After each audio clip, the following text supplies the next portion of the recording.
siapa saja tokoh yang bakal menjadi pasangan calon presiden alias calon wakil presiden masih saja menjadi topik yang terus diperbincangkan. Apalagi sejumlah nama seperti Ganjar Pranowo dan Anies Baswedan sudah mendeklarasikan diri sebagai kontestan di Pilpres 2024 sejak beberapa waktu lalu. Tarik ulur nama cawapres pun tak bisa dihindari.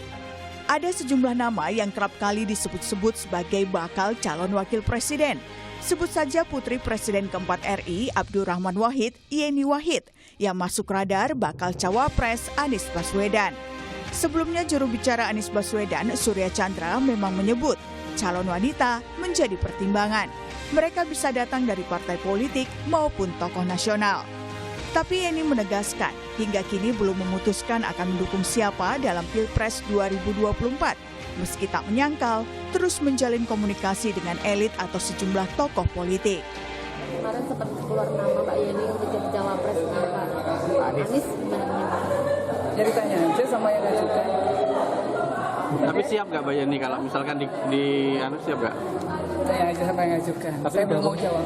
Udah komunikasi sama parpol? Saya semua parpol. Saya komunikasi dengan semua tokoh-tokoh partai, saya semua tokoh politik, dan biasa semua. Saya komunikasi dengan semua. Dan kami belum memutuskan akan mendukung siapa. Ada pula nama Sandiaga Uno yang beberapa kali menempati urutan atas dalam bursa calon wakil presiden potensial Ganjar Pranowo. Meski begitu, Sandi mengaku menunggu saja keputusan P3 dan partai koalisi, sembari fokus pada tugasnya sebagai Ketua Badan Pemenangan Pemilu P3. Itu semua menjadi keputusan dari pimpinan partai politik. Saya nggak akan cawe-cawe dalam proses pemilihan cawapres maupun pembicaraan antar gabungan partai politik. Namun saya ditugaskan di Bapilu untuk memastikan bahwa capaian suara.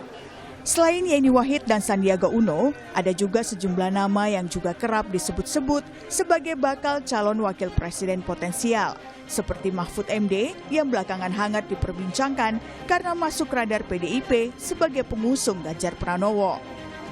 Tak hanya itu, ada pula nama Menteri BUMN sekaligus Ketua PSSI Erick Thohir yang juga gencar disodorkan oleh Partai Amanat Nasional sebagai bakal calon wakil presiden. Saat ini, PAN masuk ke dalam koalisi Indonesia Bersatu bersama Golkar dan P3. Lalu kapan sekiranya Ganjar dan Anies menemukan pasangan ideal untuk melaju di Pilpres tahun depan? Tim Liputan, Kompas TV.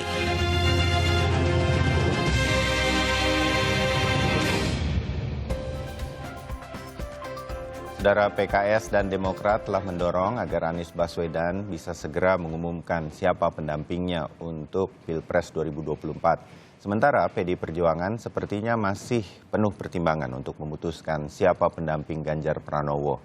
Di sisi lain beredar sejumlah nama yang disebut-sebut menjadi incaran menjadi bakal calon wakil presiden atau bacawapres. Mulai dari nama Yeni Wahid, Mahfud MD, Erick Thohir, sampai Sandiaga Uno.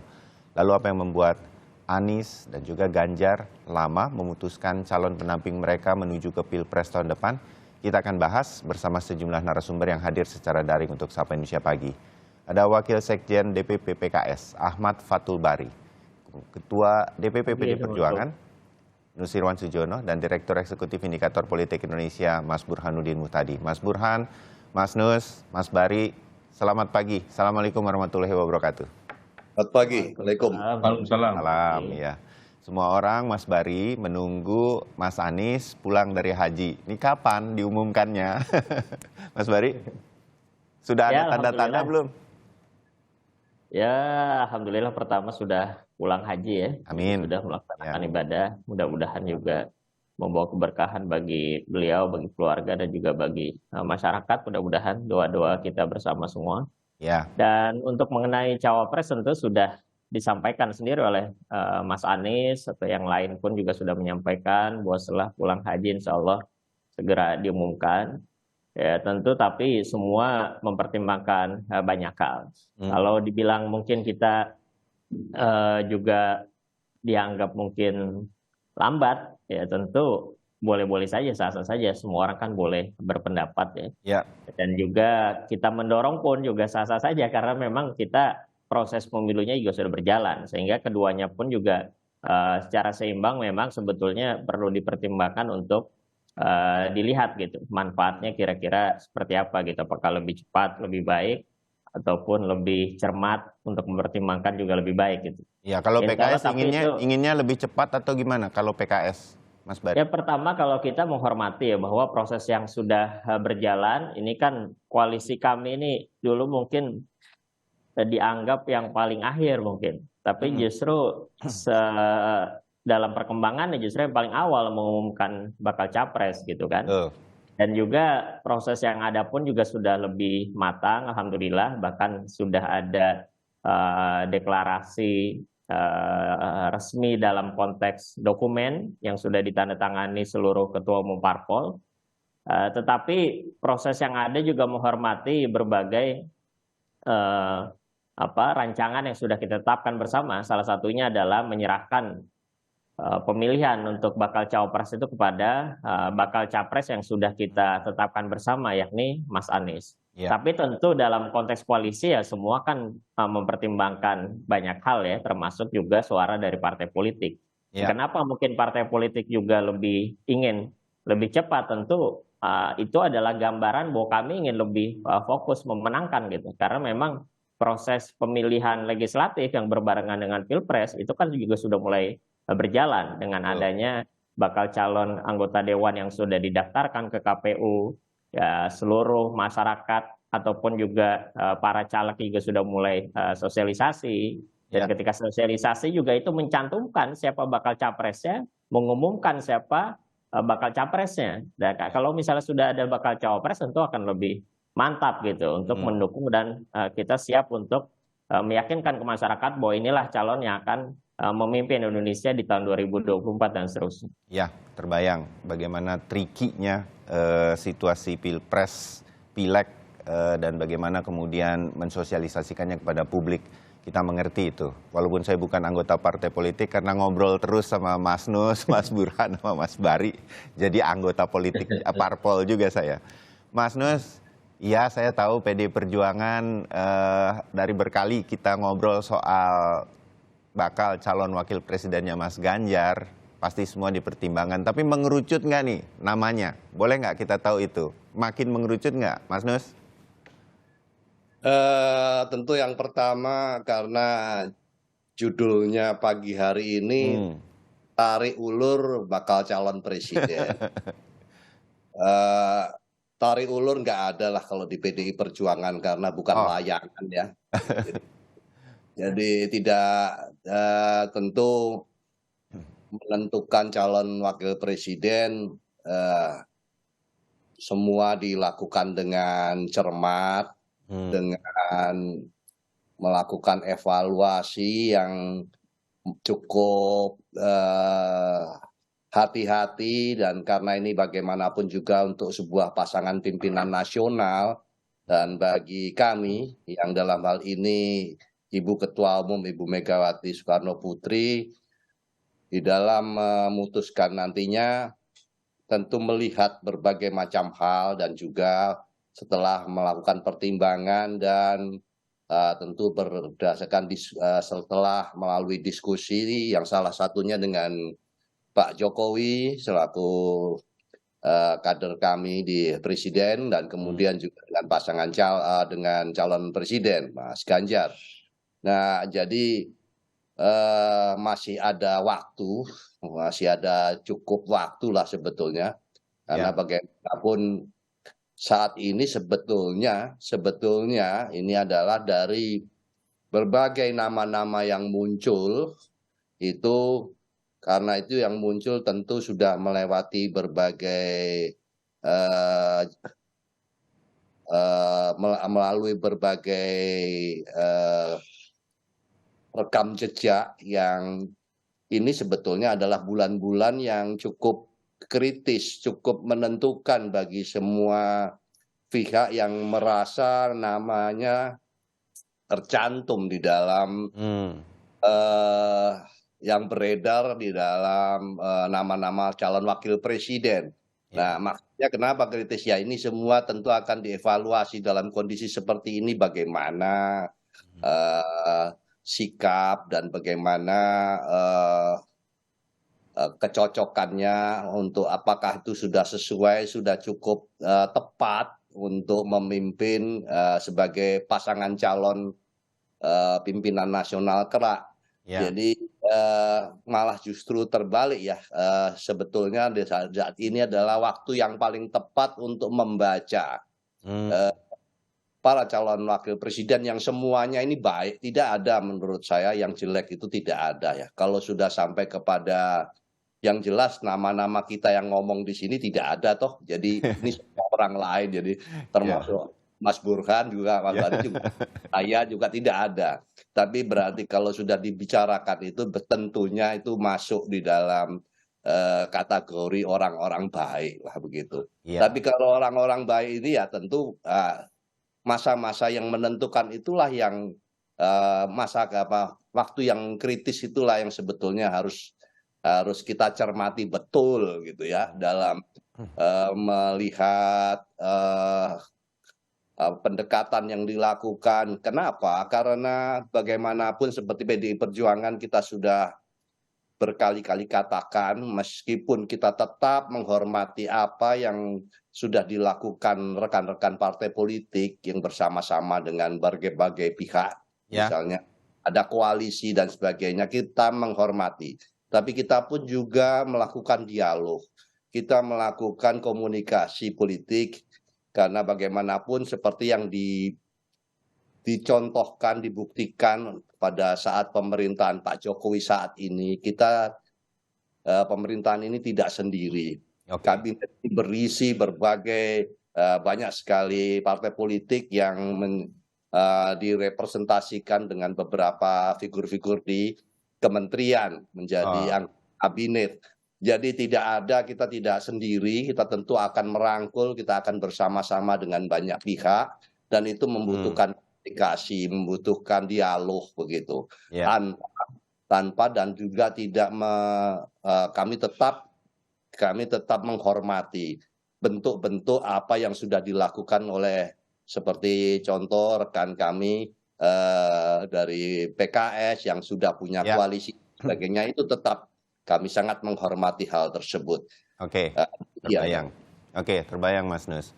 Mas Burhan, ini saya jangan-jangan nih saya curiga ini bahwa ini nggak akan ada yang cepat nih mengumumkan calon wakil presiden. Kita sedikit mengulang beberapa waktu lalu kita ngobrol. Memang ini sangat krusial nih, calon wakil presiden namanya akan sangat menentukan untuk menentukan menang atau tidaknya begitu. Mas Burhan, tampaknya nggak akan ada yang cepat nih yang mengumumkannya. Menurut Anda, semua penuh akan pertimbangan, saling lihat kubu-kubu dan segala macam.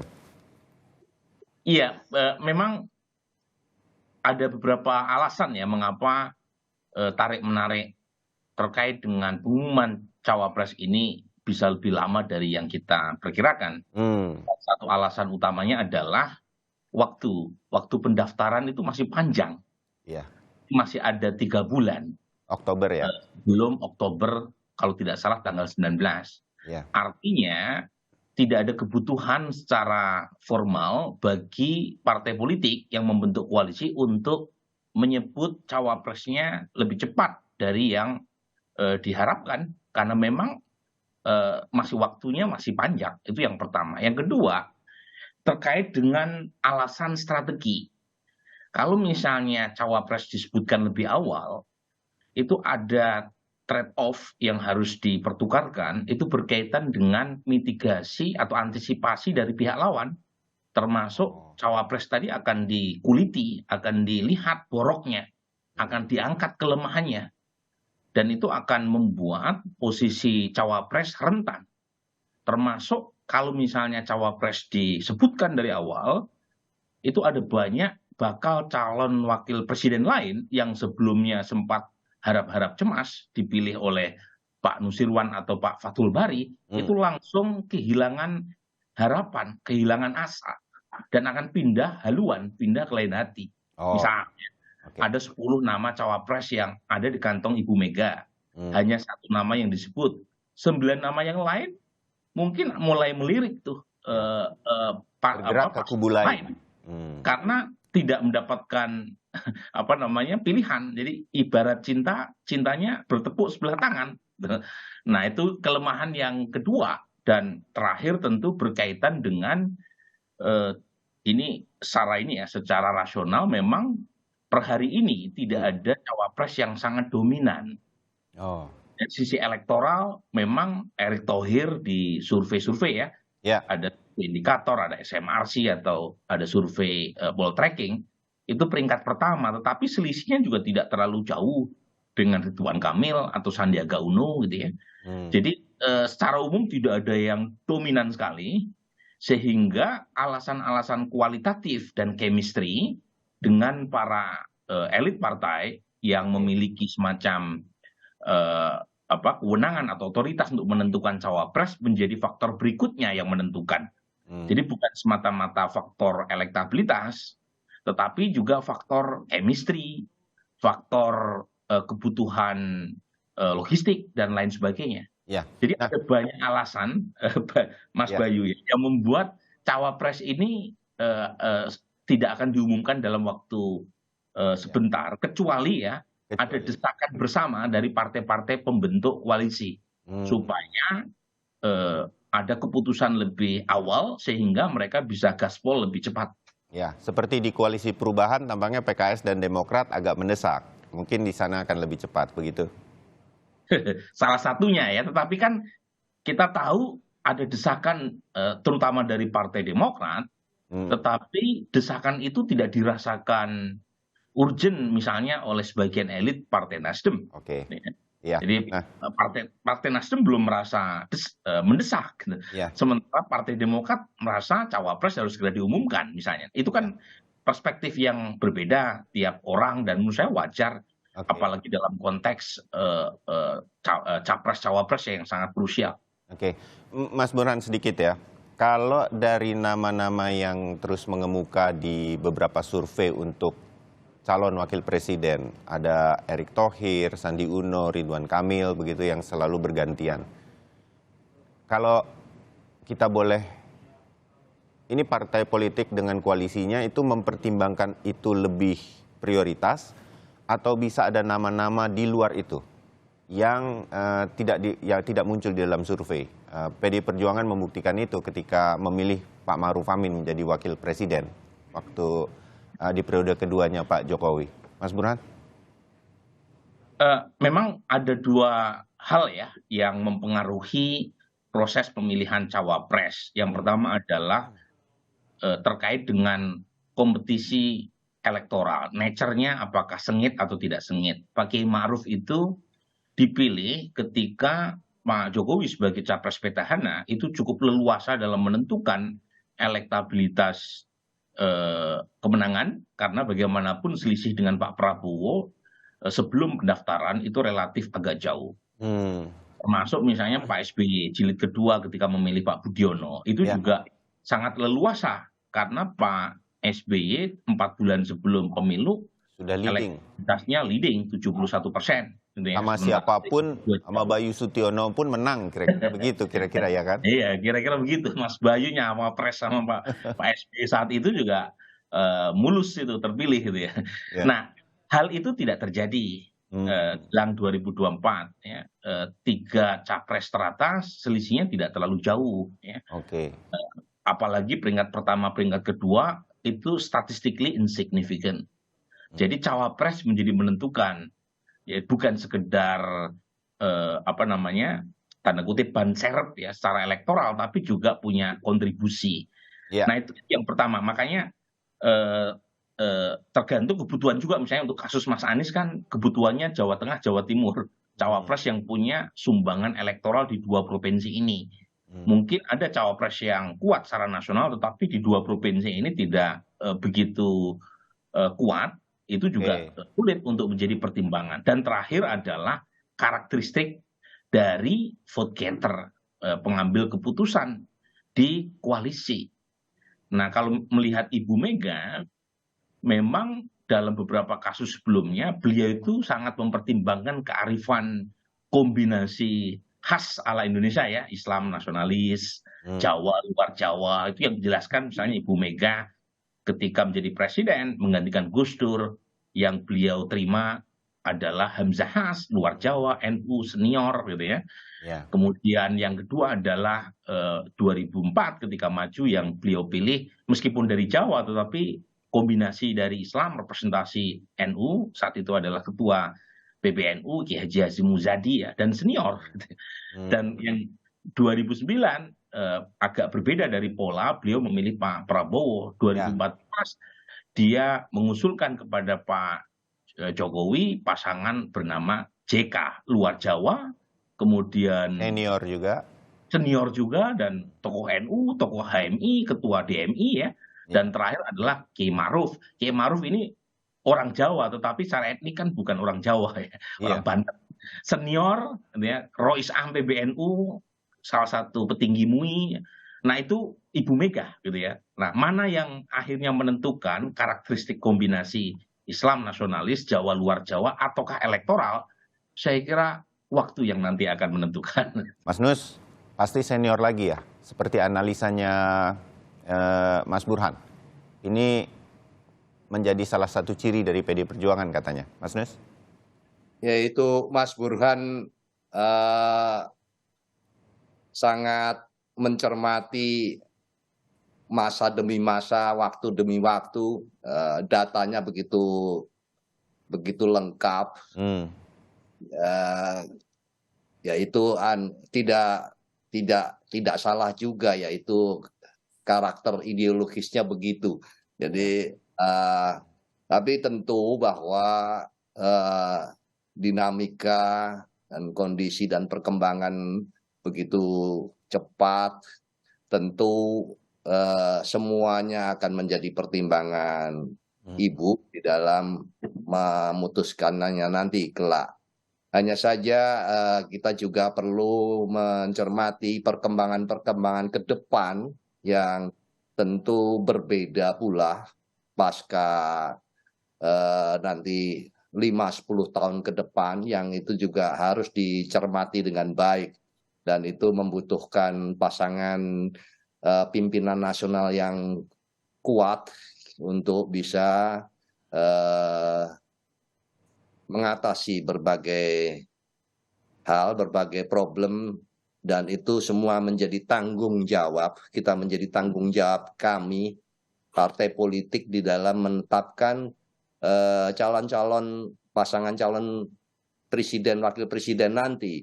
Jadi ya memang bagaimanapun tidak sesederhana yang kita pertimbang, kita analisa mungkin.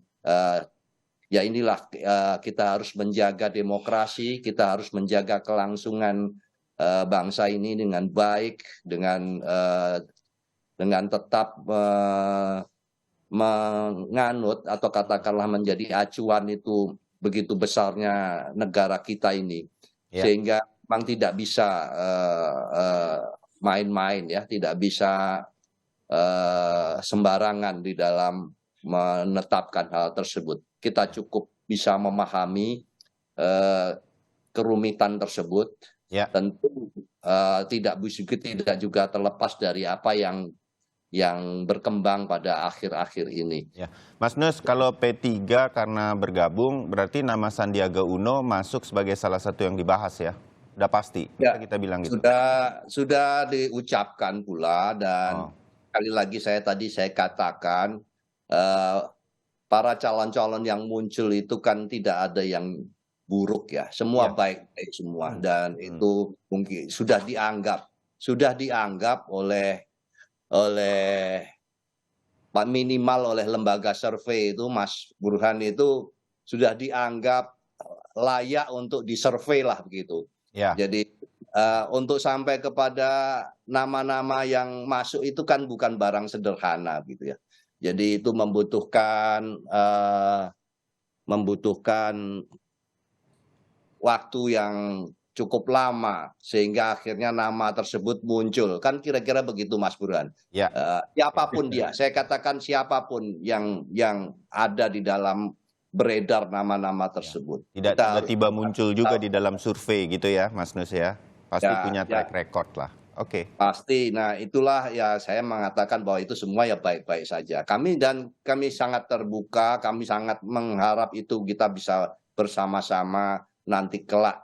Tidak adalah kalau misalnya yang memilih satu, kemudian yang lain kita tidak anggap kawan, itu ya tidak. Jadi nanti harapannya kan posisi wakil presiden itu cuma satu, tidak mungkin kita menjadi 3 atau 4 atau 5 ya.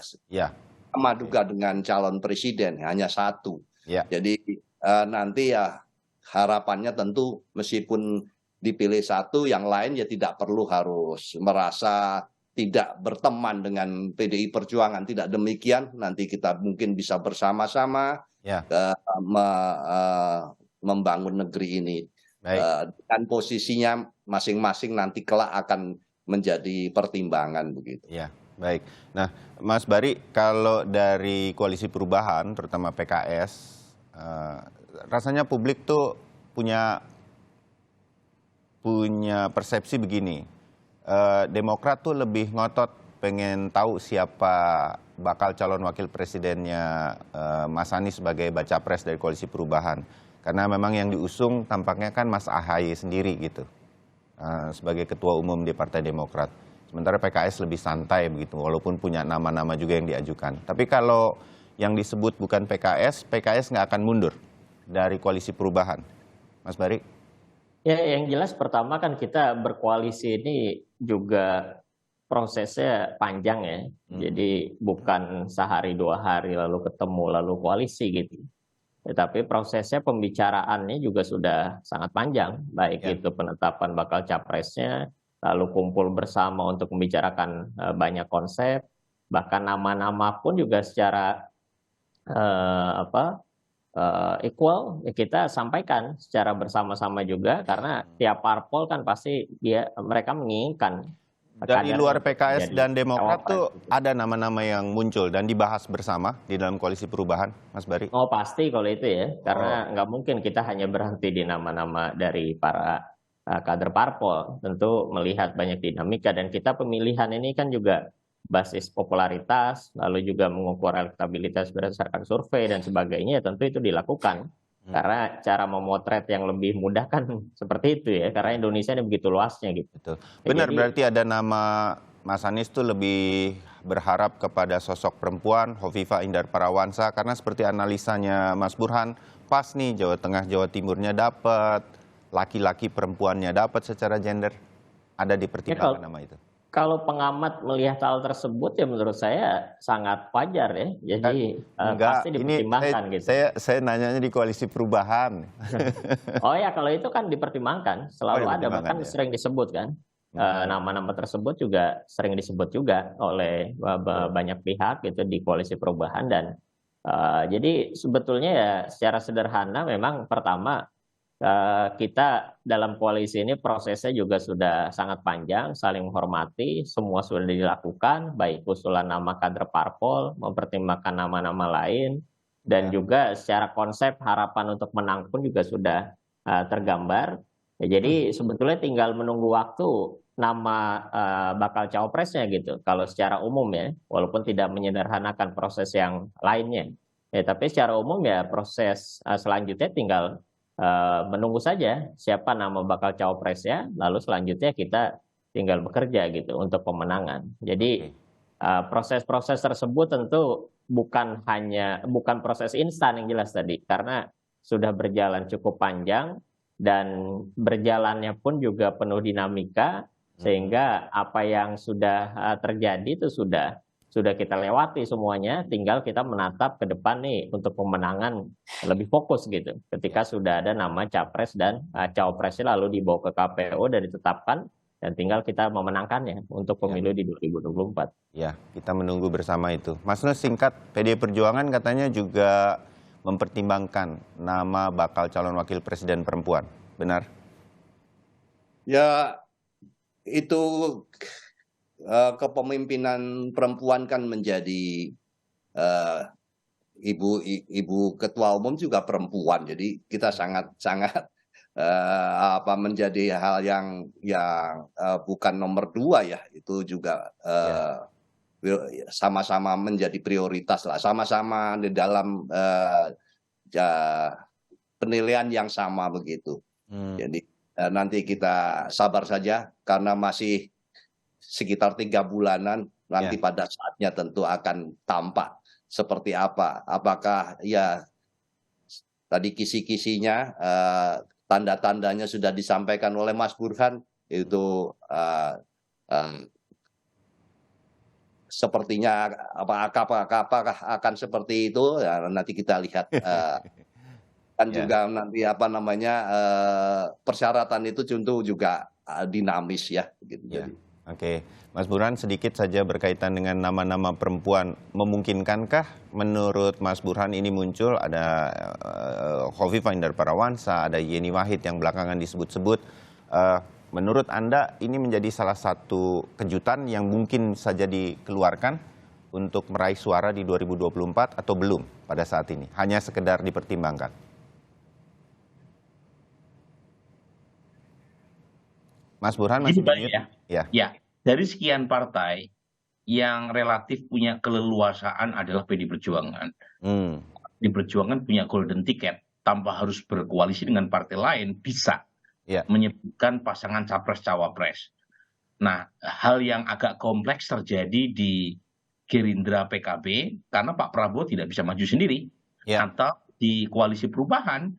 Jadi misalnya Partai Demokrat menginginkan Mas AHY, itu tidak mungkin kalau tidak disetujui oleh Mas Fathul Bari atau dari Nasdem. Jadi itu yang saya sebut kompleksitas ya dalam menentukan cawapres, beda-beda tiap partainya. Nah yang kedua soal perempuan tadi, tergantung strategi apa yang dipakai secara elektoral. Kalau strateginya adalah komplementer, mungkin nama yang sudah muncul itu salah satu yang bisa dipakai. Misalnya kan asumsinya Mbak Yeni, tokoh perempuan, kemudian putri Gus Dur, sekaligus juga cucu pendiri NU, diharapkan punya sumbangan secara elektoral di Jawa Timur, meskipun di survei hari ini masih rendah, tapi ada potensi yang mungkin diharapkan bisa menambah kekurangan Mas Anies di Jawa Timur maupun di Jawa Tengah yang notabene adalah basis NU. Apakah itu terrealisasi atau tidak? Ya belum tahu karena sampai sekarang kan juga belum ditentukan. Atau strategi yang kedua, bukan komplementer tapi mobilisasi basis. Nah, pada titik ini nama Khofifah bisa masuk di kantongnya Ibu Mega juga, karena bagaimanapun Khofifah itu Gubernur Jawa Timur sekarang, Ketua Muslimat NU, mungkin akan menambah kekuatan Jawa Tengah dan Jawa Timur. Pak Jokowi ketika memiliki Ma'ruf Amin kan pakai strategi mobilisasi basis sebenarnya. Jadi beliau tidak memilih cawapres yang kuat di Jawa Barat, tetapi cawapres yang mampu melipat gandakan dukungan di basis sendiri. Dan sukses untuk kasus 2019. Tapi apakah sukses untuk 2024 kalau memakai strategi mobilisasi basis misalnya dengan menggandingkan Ganjar dan Mbak Khofifah, itu soal lain. Belum tentu juga eksperimen sukses itu bisa ditiru di 2024. Tapi paling tidak kebutuhan untuk menyebut cawapres perempuan itu sangat ditentukan oleh prioritas apa yang diinginkan oleh koalisi dalam menentukan cawapres buat capres yang mereka usung. Oke. Itu kalau perempuan ya. Mas Bari dan Mas Nus, ini pertanyaan buat Anda berdua nih. Generasi muda, milenial, ini akan menjadi suara terbanyak di dalam Pilpres 2024. Jadi saya berpikir nih, kalau saya mencoba-coba menjadi analis seperti Mas Burhan begitu, baca pres dan baca wapres nih dua-duanya nggak bisa satu. Dua-duanya mesti menarik buat anak muda, minimal mereka kenal. Nah ini dipertimbangkan nggak oleh koalisi perubahan? Lebih dulu, Mas Bari. Ya itu tadi saya lupa juga itu untuk menyampaikan. Itu justru salah satu yang paling penting menurut saya. Karena secara elektoral kita juga sangat melihat ya bahwa pemilih Gen Z dan milenial ini kan lebih dari 50% gitu. Iya.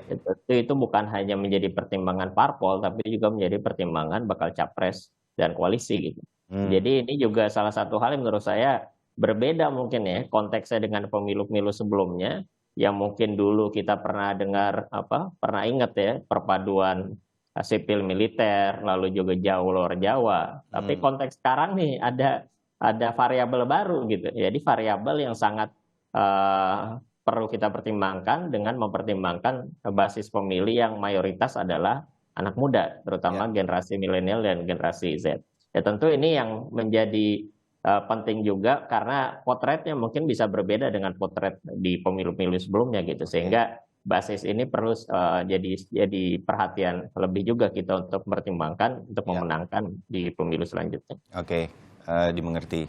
Mas Nus, kalau melihat analisanya PD Perjuangan, Ibu Mega dan lingkaran tim Ibu melihat ini harus yang senior dan lain-lain, apakah akan berbeda juga? Jangan-jangan Mas Ganjar akan dipasangkan dengan Mas atau Mbak juga, bukan dengan Bapak begitu, Mas Nus? Tentu persoalan generasi yang muda ini itu sangat menjadi pertimbangan, lah itu. Dan itu sudah tercermin dari keputusan Ibu Megawati memutuskan Mas Ganjar menjadi calon presiden. Mungkin di antara tiga ini yang calon presiden ini, mohon maaf kalau saya salah, itu paling muda ya. Jadi kalau ini dari usia, nggak usah sampai kepada tingkat membahas calon wakil presiden. Presidennya sudah sangat muda, dan itu kaderisasi yang kita lakukan. Dari Pak Jokowi